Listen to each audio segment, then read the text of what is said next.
Ladies and gentlemen, boys and girls, children of all ages, yesterday you received a paper with 4 problems that you had to solve the division problems. They had decimals in the dividend. You had to estimate, and you had to have another way to solution. So most of you other solutioned it by multiplying. The paper should not have had any remainders. So if on your paper there's a remainder, you have done something wrong.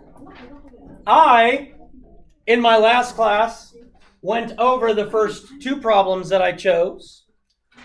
I, in this class, am going to go over the next 2 problems. And you can check your first 2 problems, the video that is on the TubeofU. Now, I don't have 6 problems, so I'm not going to show any in the third class. The third class annoys me anyway because they yell out during my videoing. So we'll start with 32 4/10 divided by 12. Now to estimate, I want to give my estimate. Well, I know it's going to go into 32, and I know 12 times 3 is 36. So it's got to be greater than 2, less than 3. So it is greater than 2, but less than 3. Nope, I did that backwards. Okay, let's see. Let's just write it. Greater than 2. Greater than 2, less than 3. That's my estimate. It's greater than 2, it's less than 3. Your estimate may be different, but that's how I decided to estimate it.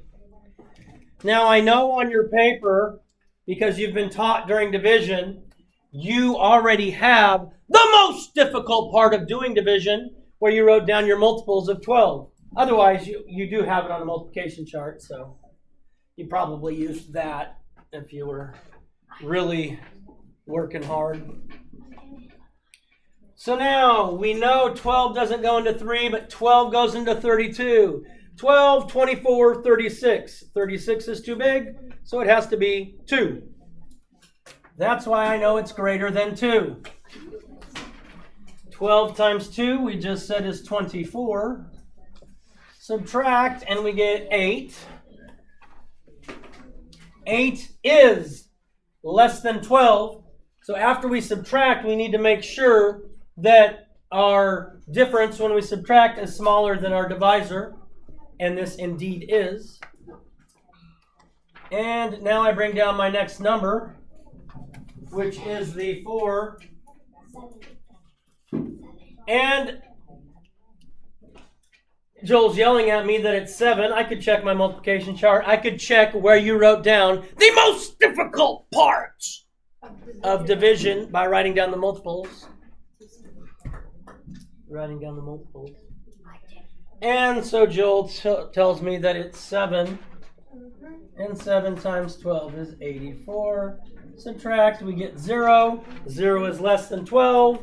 I don't have to add another 0 here at the back. Okay? On one of the ones I did in the first class, I did have to add a 0 to bring down, to make sure I had my answer correct, so there was no remainder. That was the one, 137 1/10 divided by 15. That had to have a 0 added to the end. Now, since I forgot to check it, what was my answer? 2.7? Yes. 2.7 times 12. Now, when we do this, we obviously do the math, ignoring the decimal point. So I'm going to multiply 27 times 12, and that's 14,45072. Add 4, 7, 8, 9, 10, 11, 12. Carry 3.24. Is that right? Yes. 32.4. 32.4, because I have one number behind the decimal point in my problem. I need to have one number behind the decimal point in my answer. Yes, because that makes sense. Because that does That make makes sense. It does make sense. Wait, no. Wait, yes, I'm recording it. You can watch it back. Yeah, I can hear my voice. Oh, I hear it in my nightmares. 15 and 6/10 divided by 8. My what? 15.6. 15 and 6/10 divided by 8.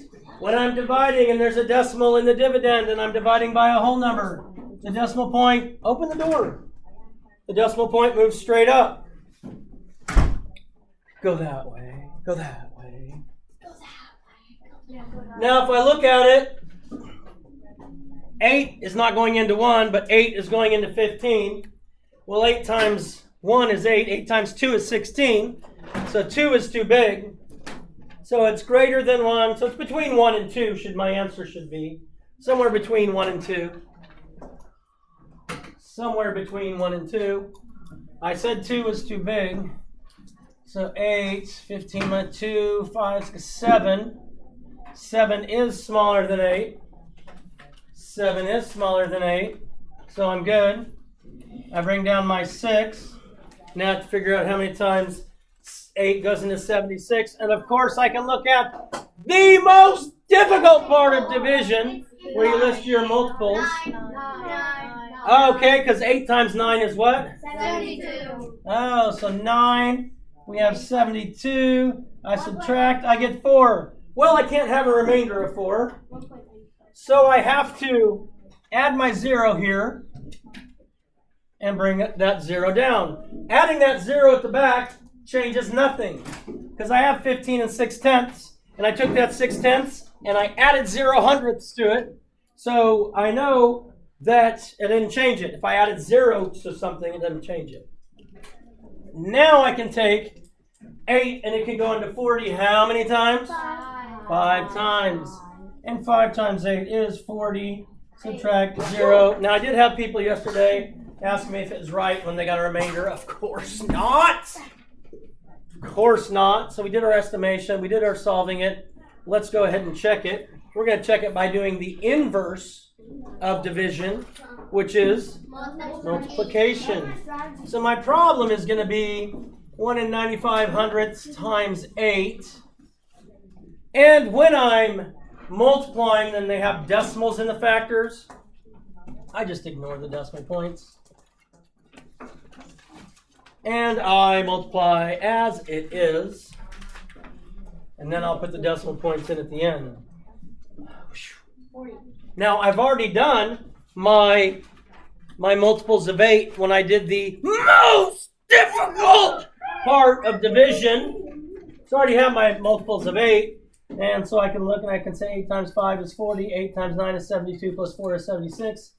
8 times 1 is 8, plus 7 is 15. I go back to the original problem. There's 2 numbers behind the decimal point. In the problem, there's 2 numbers behind it in the answer. So indeed, I did my math correctly. Now, if you don't have the other 2 done, the video for the other 2 is posted on the Tube of You. Juliet? I'm not sure I did this. I don't either.